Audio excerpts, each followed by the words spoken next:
Police say 3 suspects were trying to steal a gas station's ATM when a customer pulled a gun and shot one of them. Another in the series I like to call You Won't Hear It in the Mainstream Media.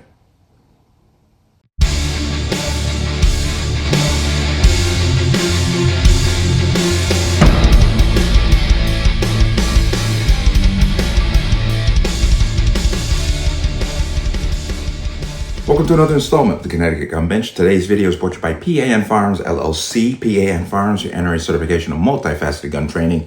You can reach us at 203-300-6343 or use our website at www.panfirearmsllc.com. As always, there'll be a link in the description box below. If you like chat and like content and what I do, you can support me with the link. Everything's appreciated. Online store is open. CGB20 will get you 20% off. Free shipping. Connecticut residents, you got to pay that sales tax. I have no say in the matter, but CGB20 will get you 20% off. Take advantage, and let's talk about this. This is out of Tennessee, Murfreesboro. And the gist of the story is that 3 scholars, young astronauts, future engineers, were stealing an ATM out of a convenience store.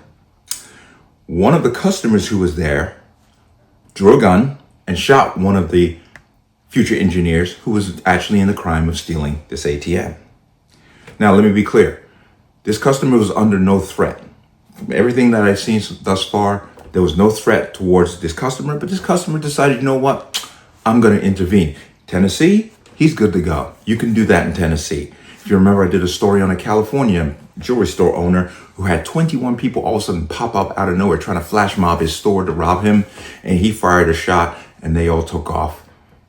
That guy in California probably has more issues with the powers that be because they tend to hold their law-abiding public to a higher standard than the criminals. I've done stories after story after story of people in California defending themselves and ending up getting charged or having some negative consequences from that action. But Tennessee, this guy's good to go. Let me give you some details.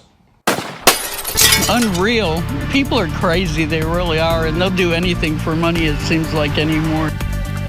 Murfreesboro residents reacting tonight after that attempted ATM robbery turned deadly.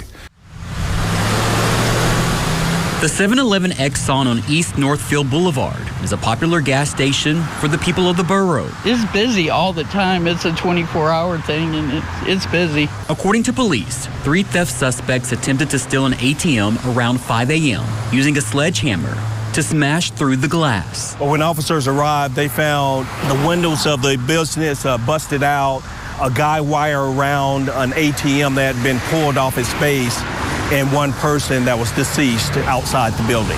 Police say the man who died was one of the suspects. One of the customers actually displayed a gun and fired at those individuals who were attempting to steal the ATM.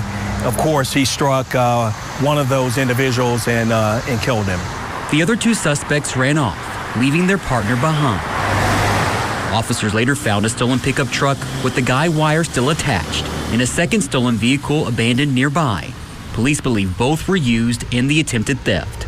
Detectives have spoken to the customer who fired the shot and are still working to confirm the identity of the suspect who died. From what the investigation gathered is they were after that ATM and the ATM only.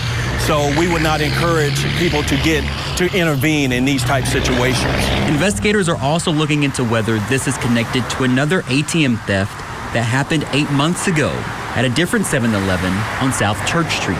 In that case, the thieves were caught on camera. Lockinen knows this incident will be the talk of the town. Heard that and you saw that. I personally have no problem with this, and I'm going to tell you why. You bury your heart and soul into your business. This is a small business. You put all your money, your effort, your time, and the hard work into it to just have scumbags like this come in and trash the place. There's a story out of California where a flash mob of teens came in and stole whatever from a convenience store. Only one clerk there, couldn't stop them. And the LAPD, this is California, of course, and the LAPD basically went, we can't do nothing about this. This is shoplifting. How about this? Hiding behind their faces behind masks and hoodies, this flash mob of bike-riding robbers caught on video ransacking a Chevron food mart. And this is just the latest in a series of similar incidents with dozens of people, most of them minors, rushing into stores, stealing items, and then escaping before the police get there. Surveillance video from outside a Lincoln Heights Chevron store shows dozens of young people riding up on bikes and scooters. Seconds later, they're then inside, grabbing everything in sight. They just came in like it was, Halloween trick-or-treating. Justin Salib is the store owner and says he was alerted by his alarm company and cashier about the brazen thefts. Came in, they saw what they wanted, they grabbed whatever they want, and it wasn't just like grabbing one item or two items, it was grabbing boxes. Salib says the 15 to 20 kids who looked to be no older than 15 or 16 years old took large amounts of snacks and energy drinks and just left. When the cops showed up minutes later, They said, well, this is considered shoplifting. We can't do anything about it. Have a nice day. LAPD did confirm to KTLA they responded to the call and that there were no reported injuries. Salib says he's growing tired of dealing with issues like this. So when is enough's going to be enough? We're all like small business owners. We all pay our taxes. We all do everything the legal right way. And at the end of the day, we get the short end of the stick.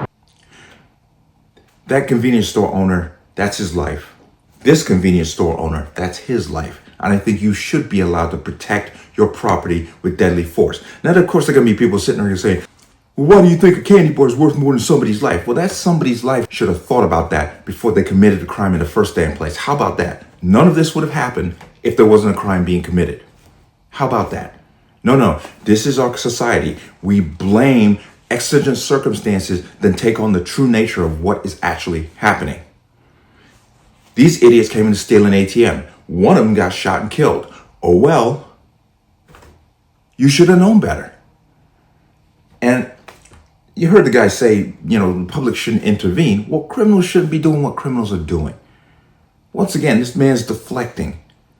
He's deflecting from the real problem. And the real problem is crime that is out of control because there are no consequences to what they are doing. California is the champion when it comes to this notion.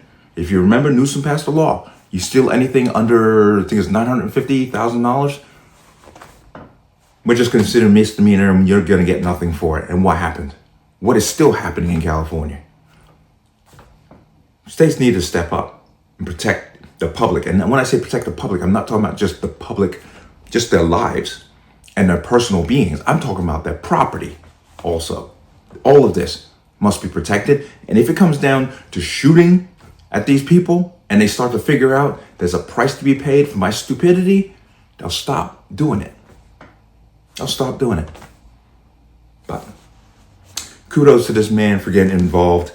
You know what? These two suspects you saw, one of them was killed, the other two took off, which no honor among thieves. They didn't even bother to help their friend. They just ran.